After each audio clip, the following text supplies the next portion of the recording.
Our first speaker for this session is Michael Wall from Los Alamos, and he'll be talking about using molecular dynamics to enhance modeling and refinement.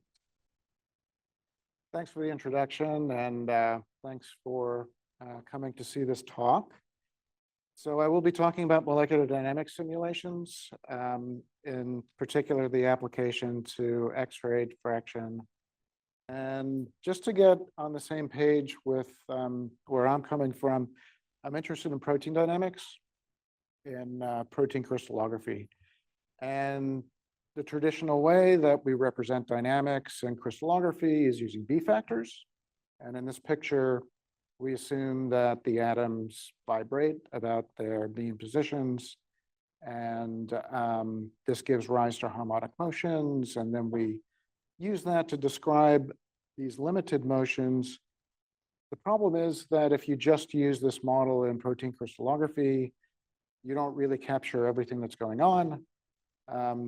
So as James Holton said in his talk, we can't get good R factors, we can't get good fits with the data, and we're also missing a lot of the science. So if we want to get a picture of what's going on in protein dynamics, molecular dynamics simulations are a way to do it. This is an example of a simulation that's run, and whenever you run one of these simulations, you see immediately that many of the atoms, they have these motions that just aren't well described by the harmonic motions. So I'm highlighting a side chain here that's moving all over the place. And you can see if you tried to capture that motion using some sort of simple vibrational motion, it really wouldn't work very well. So we use MD simulations. Overall, like the big picture here is that we start with an initial crystal structure. And then at the output of our simulation, we have this model that is of dynamics. We can use that to calculate the diffraction. And the relevance here that I'm really going to focus on most is that we can think of this then as a source of independent atomic detail information that we can use to bring back into the crystallography and try to develop a new model. So starting back at the beginning here, just with what MD does, MD is a way of starting with some configuration of the system, and then you define an energy that's associated with the configuration, here represented by U. Let me get the laser pointer.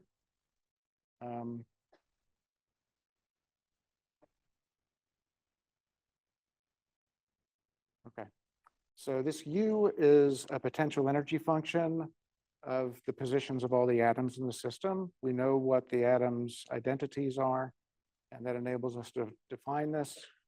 Using the potential energy, we can calculate forces. With the forces, we apply numerical integration to get the evolution of both the velocities and the positions of the atoms versus time. And then that, with a combination of definitions of the thermodynamic ensemble, this is enough if we're at constant energy, but then we can also define a temperature, define a pressure, and we can develop slightly different ways of integrating depending on whether or not we have a different ensemble. And then we have a model that we develop that needs to have two components, essentially. It's got the coordinates that we're starting with. And typically we build full picture of the system, including all explicit atoms with solvent. And then we have the force fields that are defined in terms of the configurations. The force field parameters come standard, so there are a number of different force fields that can be used. And fortunately, we have tools nowadays that we can use to develop these models that make it easier for us. I do have a lunchtime bite that I'm going to be giving. So if you're interested in learning how to prepare the system and get those force field parameters for an example, you can see how to do that. If you want to attend that, really you should have knowledge of Unix command line, Python, things like that to get something out of it probably. And when we look at force fields, it consists of a number of different components. Overall, at the high level, we have components of the force field that help us to maintain the geometry of these molecules to make sure that they look like the actual chemicals that we're working with. So we call those local geometry terms. And then in addition to that, we have the non-bonded interactions, and these are things that include like the electrostatics, and they also include van der Waals forces. And these are the things that really ultimately give rise to a lot of the interesting variation in the structure that we see in the dynamics. For the local geometry terms, we have bonded terms that help us to keep the distances between atoms correct. We have angles, so these are defined in terms of 3 atoms and opening angle to make sure that that is correct. The dihedrals are quite interesting. We have ordinary dihedrals that are multimodal in their distribution, as in the upper right here. But then also these dihedrals are used to determine terms that help to keep like the planarity of aromatic groups correct. And then the non-bonded terms, these typically consist of a couple of components. They don't always have precisely this functional form, but we have a van der Waals-like term, and then we have the Coulomb term. And of these, the Coulomb term is kind of challenging because in our systems, we usually have a periodic boundary condition that effectively gives rise to an infinite extent system. And because of the long range aspect of the Coulomb term, we need to play tricks in order to get that correct. So this is really the thing that prevents just anybody, I would say, from going in and doing their own MD method themselves. This is one of the trickier things that you have to deal with. What's done in practice is you truncate the potential at some short distance and use that to compute the so-called real space component. But at long distances, you need to do something else to make sure that you get the energy right and the forces right. And at long range, there's a trick that's played. So instead of using a real space form, we go to reciprocal space, and going to reciprocal space that enables us then to calculate everything so that we conserve energy and the forces are accurate. So as I said, this is kind of a tricky thing to do. If you want to see examples of how this is done in this repository, Lunis repository, which is something that we develop mainly for diffuse scattering work, there's a little subdirectory you can find that has some example Python code. And in there, you can see examples of how to implement crude local geometry terms, distances, angles, non-bonded terms, the van der Waals, and it includes the electrostatics so that you can calculate both the real and the reciprocal part using A-Wald summation. There is a parser in there that you can use to read a particular format of force field from amoeba, which is a polarizable force field. It's got some GPU acceleration and has a water box example system. And this is not something that you're going to use to do your own MD, but if you just want to see how it works, it could be potentially something interesting to look at. So ultimately, for the diffraction studies, we run these simulations, and what do we use? Well, often people do use the velocities, the energies, and calculate statistical properties for applications to drug design. Let's say if you want to calculate ligand binding free energies. In our case, we just use the snapshots, and then we use that to build up a picture of what the structure is like. The trajectories come in multiple formats, and they're handy readers that we can use to just get the coordinates. Ultimately, what we're looking at is understanding what the dynamics looks like. So this is kind of a coarse-grained view of one of the earlier simulations that we did on staphylococcal nuclease, and it just shows the backbone. But the kinds of motion that you can see when you inspect these movies, you can perceive, well, there's some packing changes that are occurring, different domains or different proteins move with respect to one another in a kind of a rigid way. We have internal motions. Some of those look like breathing motions that look like they're larger scale. There are also smaller scale motions where you just get the tail waving. So, and this doesn't even include all the things that can happen in the side chains. So we're really looking at is understanding dynamics in this kind of way.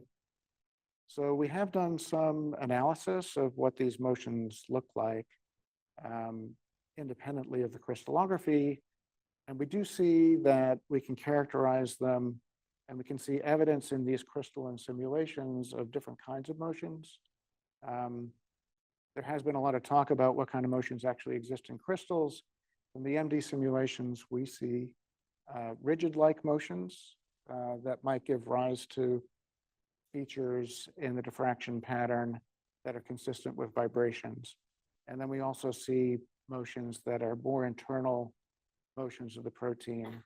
Liquid-like motions can be used to describe some of those, but we see both internal and larger scale motions of proteins in protein crystals.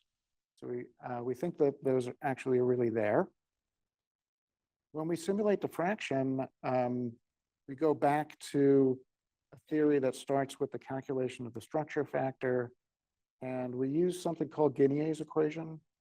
And Guinéa's equation is a way of building up the intensity that lets us separate the components into the Bragg and diffuse component. And so in this talk, I'll be talking about this Bragg component, which is computed as using the mean of the structure factor of whatever system that we're going to be looking at. And then the diffuse component is computed from the variance. So often I'd be talking about how to model that diffuse component if I were giving a different talk. Today, I'll tell you about some methods that we've used to calculate that diffuse component using MD. But now we spend a lot of time trying to refine those methods for accurate calculation of diffuse scattering. Now I'm going to show you how to kind of bring that back into the Bragg scattering and do something useful there. So one of the assumptions in using Guinéa's equation is that these samples that we take using MD, which are in the time domain, somehow fit into a picture of what the crystal looks like. And so keep in mind, in applying this equation, really what we're assuming is that we have a number of independent domains in the crystal. Crystal is built up of these domains. Each of those domains is a dependent of the other domain. And what we're seeing is a single photon coming in, seeing all that at once, and then giving rise to a diffraction pattern. So in a way, it's kind of looking back to this idea of ergodicity.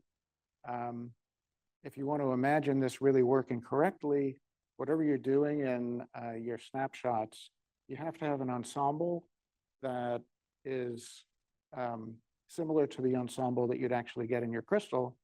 And then if you want from time to time for your picture to be the same, then your entire ensemble in the crystal must be the same from time to time. So this is not so much a picture of individual photons coming through and doing dynamics. It's more each photon seeing some ensemble, and then we're trying to characterize that ensemble.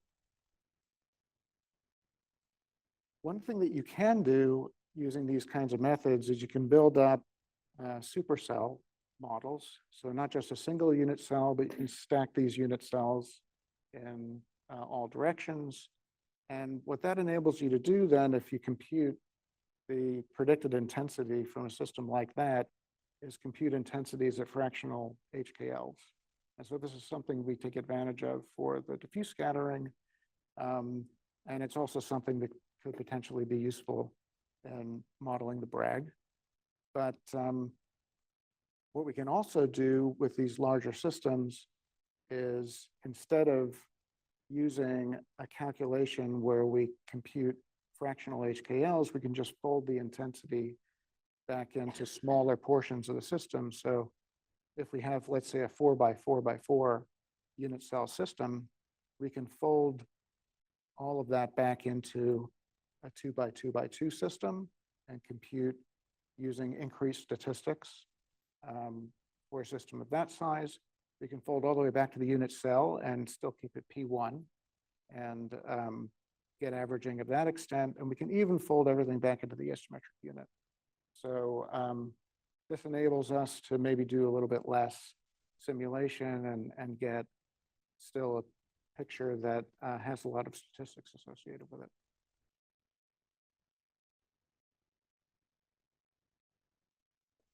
So the conceptual approach here, you might think that's difficult, but actually the way that the software is set up to do the averaging, a lot of the software just does that folding for you if you supply the correct unit cell and space group.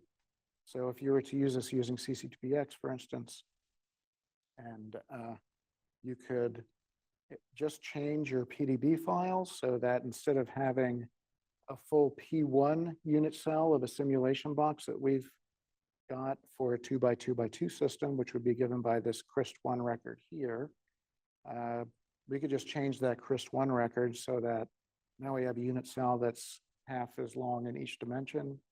That's back down to 1 unit cell in size. And then if we give it the correct space group, everything is then folded back down into the isometric unit, and we can use the usual tools we use to just perform this calculation. So it's actually relatively straightforward to do this kind of thing. And if you want to find a script that can do this kind of calculation for you, again, in Lunas, there's this xtraj Python script that can take an MD trajectory in a number of different formats, input it, and then do these calculations of the predicted average structure factors that would be relevant for studying the Bragg. And then you can calculate the average intensities and diffuse intensities as well. So early studies of MD simulations of protein crystals were done many years ago, many decades ago. This is kind of an early study by Van Gunsteren, where it's not just a crystal structure that was used to perform MD of a protein. This is actually a unit cell system that was formed to try to study the dynamics of the protein in the crystal. And one of the questions that came up in these early studies was, well, can we use MD simulations to reproduce the water structure? Kind of sounds like a relatively easy thing that you might try. Now, back in 1983, when this was published, when they tried to do that, comparing the MD simulation to the crystal structure, it was noticed that only 9 waters were reproduced in a way that seemed to satisfactorily reproduce these 47 that were in the crystal structure. So that's not very good. There are other ways of looking at this that kind of are better. So if you decide, well, I don't really care where that water is, I just care that it's close to certain residues. Let's use that as a criterion. So yeah, it did better. But from my point of view, I'm more interested in getting things right crystallographically. So now, 40 years later, or here not quite, we still have this question. So can modern MD simulations recover the water structure?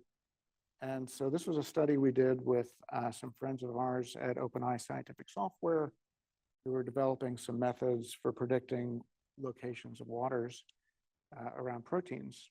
And so they were interested in knowing whether MD, which they viewed as kind of their ground truth for what they were studying, can MD even do this? And I came into the study, actually quite skeptical that this would work, but we had some good data from an endoglucanase neutron crystal structure that really showed us where the waters were. And so we tried it. And what we found was kind of interesting. And that's that if we just put these systems together and did the simulation in the usual way, we actually didn't recover the waters all that well. You know, we got many of them, but I'd say this wasn't too impressive.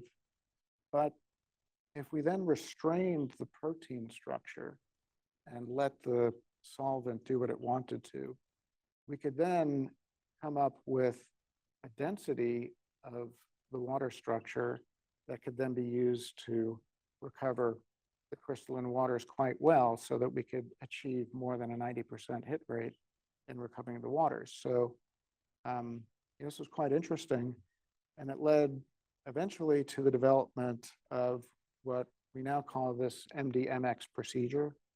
And so I'll describe what this is like. And this is really where the connection is, I think, to the CCP4 interest, because we tried to develop this in a way so that it would be applicable to any system. And we found some interesting results for some systems that we've looked at so far, which I'll show you. But over the course of a couple of years, we developed a method that starts with the initial crystal structure. And then if you like, you can do an ensemble refinement, say using the Phoenix method, and use that to populate a model with members of that ensemble.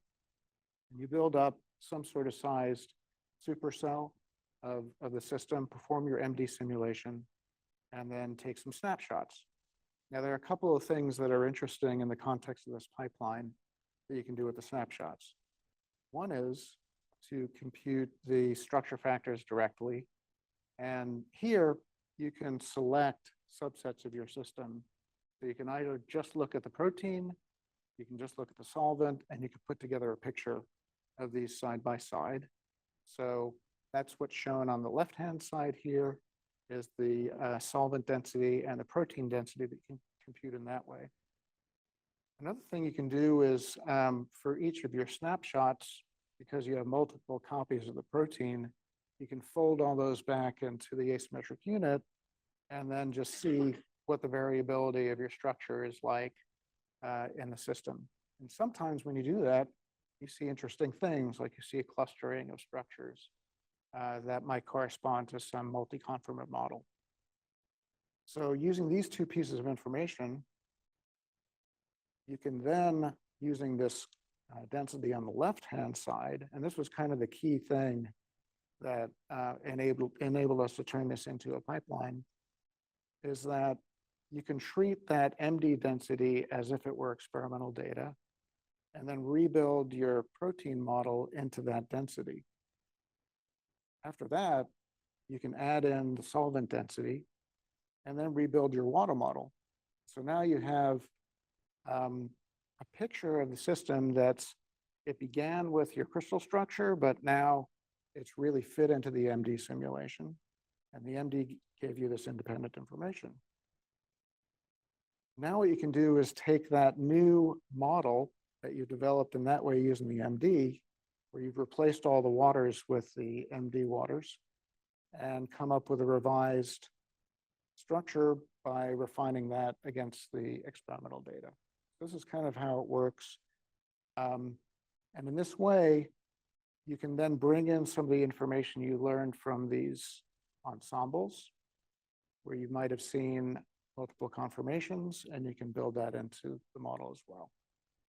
So that's how it works. And what we were able to do with this case of cyclic AMP-dependent protein kinase is start with an initial structure, and then apply this MD method to get the densities. Our initial refinement against the experimental data after doing that looked like this, which was a bit different from our initial structure. And then using a multi-conformer model, we were able to come up with a model that included an interesting alternate conformation that came from this snapshot. And in this case, this conformation seemed to be related to the mechanism. Our collaborators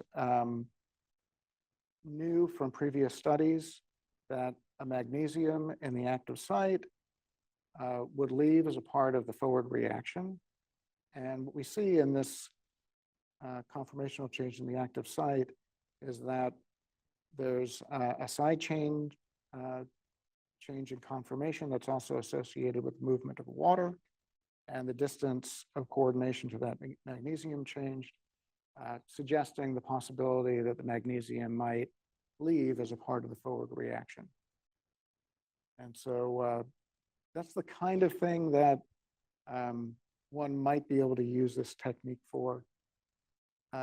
Subsequently, we applied the same method to a study of photosystem 2, in which we were interested directly in the water network and the possibility that that network might be able to channel protons. And this was work done by Margaret Doyle.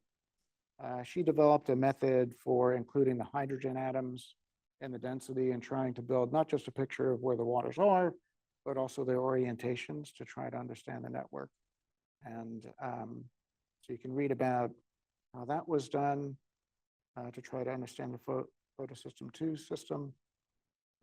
Another possibility, and this is something where we really didn't do much of the MDMX method. The main thing we used it for was to compute the electron densities.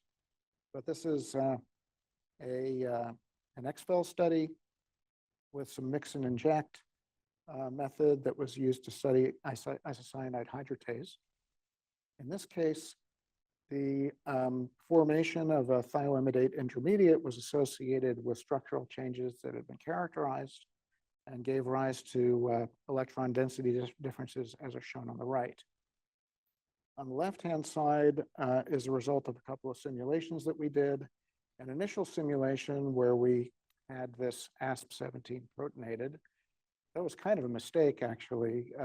We didn't intend to do that really, but it turned out that by comparing that state of the ASP17 with the unprotonated one, we were able to see that just that protonation event gave rise to a very similar conformational change that was seen in the experiment.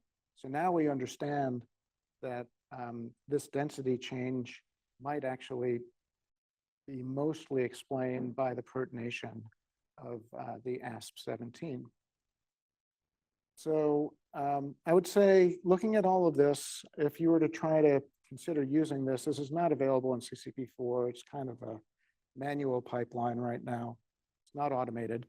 But you know, if you wanted to try this, if you're interested in obtaining an MD water density for protein crystal structure, this is something that might be for you.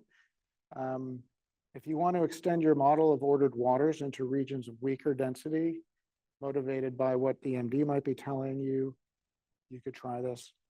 One thing that I haven't emphasized so much is the possibility of the MD to help you with distinguishing protein from solvent density. This was the case in another part of this pKa structure that we looked at, where there was a lysine that had been modeled as an alternate conformation sticking into some density that actually probably is more associated with water. And potentially this could be used to model multiple conformations that might be a little bit difficult to find with other methods where more of the structure might be changing. But the method does have limitations. So, you know, simulating the water structure accurately requires these restrained MD simulations, which is not ideal. We don't know precisely what will let us overcome that limitation. In the future, we might have better force fields. We might have better models of the system. We might add more components that would help us with that. Really, this has only been applied to a handful of systems at room temperature. And so that can change as more people use it.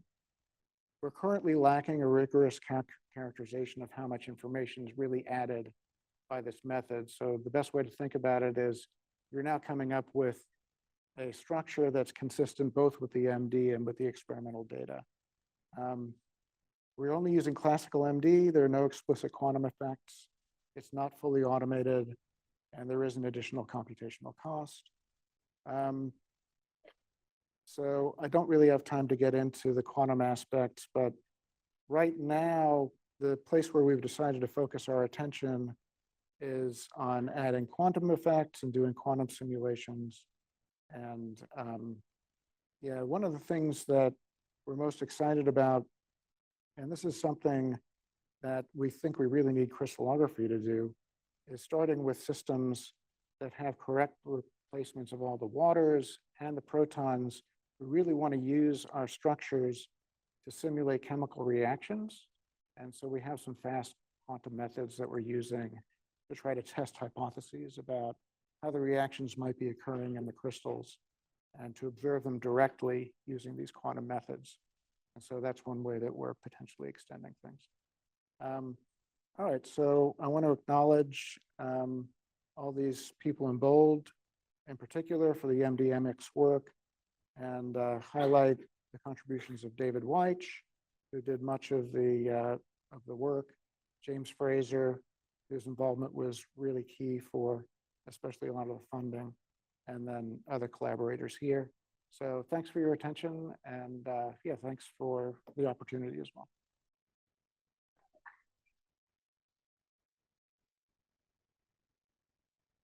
Thanks for that talk, Michael. Maybe if it's a very quick question. Quickish question. That was great. So in your protocol, you're restraining the molecular dynamics to this crystal structure to keep things in the right place. And of course, the alternative approach is the time average molecular dynamics, where the MD simulation is always seeing the crystal, the data from the crystal. And I'm just wondering, could you comment on what you think are the pros and the cons of the two approaches? Because they both seem to have some value. Yeah. From our perspective with what we're trying to do, I don't suspect that those methods would tell us a lot that's different, just because we're using relatively weak restraints. And so we're just trying to keep the protein more or less in the right place, make sure the packing isn't substantially different so that we stray too much from what the actual density would be.